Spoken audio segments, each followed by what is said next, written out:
Right, what we're going to do is we're going to make up a cable that we use to connect from the battery to your inverter. So basically from the battery you go into your fuse holder.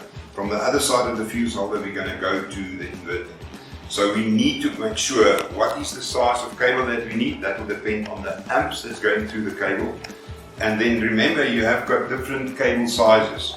So on the cable you can actually see it's marked over there. This one can handle up to 1000 volts DC, and then also there you can see it's a 35 square millimeter cable. You do find other cables that's a little bit thicker. This one is 50, there's just another cutoff that I can show you that there's a difference in the diameter.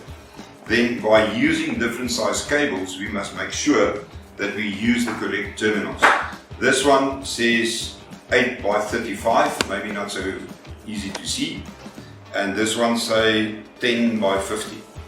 Alright, so for the 50, the 10 means that is my diameter here, and the 50 is the thickness of the cable that will go in here into this terminal.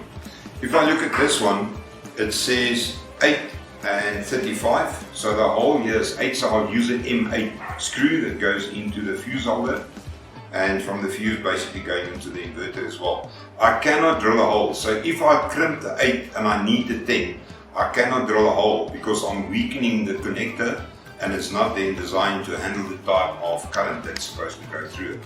So what we're going to do is we're going to terminate this, we're going to put on this terminal onto this cable. Alright, so then we need to measure the distance and how much isolation am I going to take off. So we can use either a proper cutter, you do get a tool that can cut the isolation. What we sometimes do is just using a Stanley knife. So then, as I said, if we measure it, we cut around, and basically just to save time I've done this. Okay, we cut around this, make sure you don't cut through the isolation, you can move it around and then basically you can pull the isolation off. I didn't cut into any of this copper strand over here, so you can see it's quite thick. Now I'm going to give it to Michael so that he can actually do the practical experience and crimp it for us. So he's going to move this terminal onto the cable, and then we need to crimp it. Also, by looking at the crimper that we use, you can see the type of crimper that we are using. There's dies, it says 35.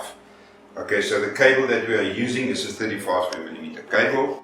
And then also, if you're going to use the thicker cable, the 50, the other cable here, we need to change the die. We need to put the 50 on it as well.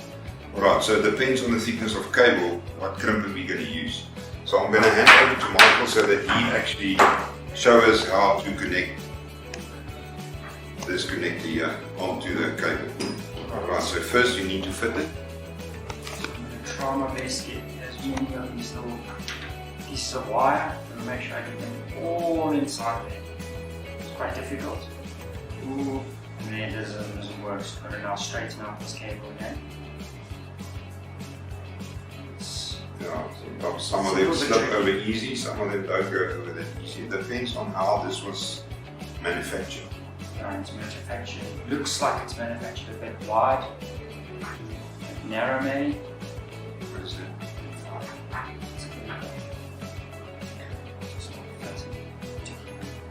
What we sometimes do, we take a cable tie and we put a cable tie over the multi-strand, we pull it together, so that makes it easier for the multi-strand to slip into the connector as well. Okay, thanks.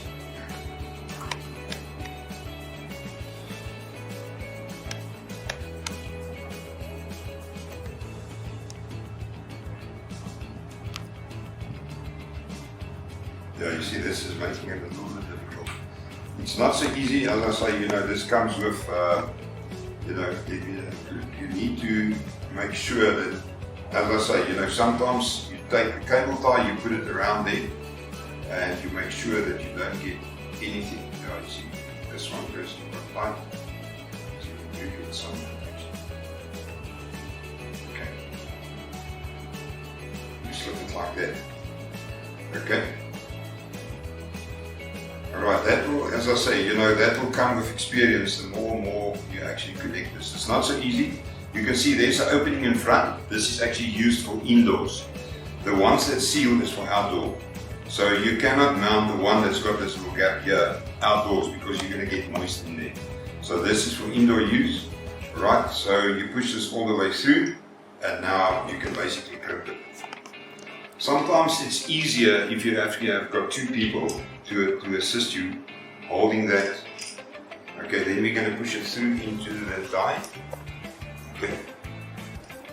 Alright, and then make sure this is released so that this can actually push all the way forward by crimping the terminal.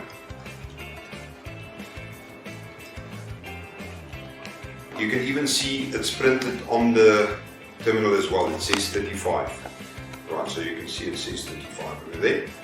Not all of them has actually got the imprints on, so I'm just going to measure this. I'm going to say, right, I need so much sleeving, and what I'm going to do is I'll just cut it using a Stanley knife. I can cut it all the way through. Sometimes the people use a side cutter. That's also fine.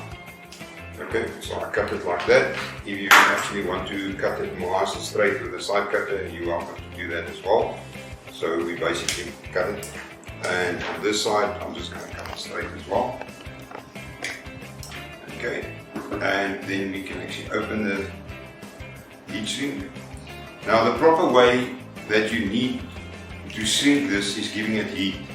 Alright, Michael can do that as well. Maybe I can turn this. But now you use a heat gun. It looks very much like a hairdryer. So that heat will actually shrink this so that you can actually round it off nicely. What we do today is just a lighter. Okay, that's not normally the proper way of using it. But just for demonstration, if you do get stuck, you are welcome to use a lighter as well. Because of that heat, you can see how it's starting to shrink. And then what we normally do is we just turn it. Okay, you can see there it's shrinking great. Okay, let's turn it a little bit more. Okay, pushing it back to the side as well. Great. Okay, turn it. Alright, when you use the heat shrink, the shrinking is actually taking place much faster. Okay, a little bit here.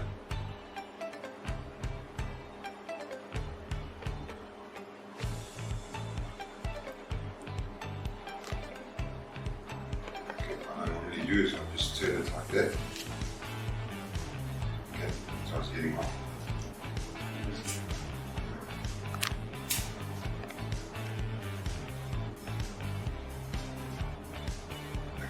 Okay, and this will seal the bond.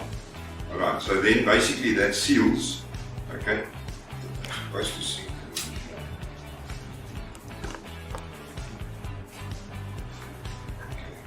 It's not here, we've got a air con running on here. Okay, so you can see basically. So when I crimp it, you know, then you can actually see it is nicely crimped like that. We didn't do that. Okay, but now you can see now that is also protected.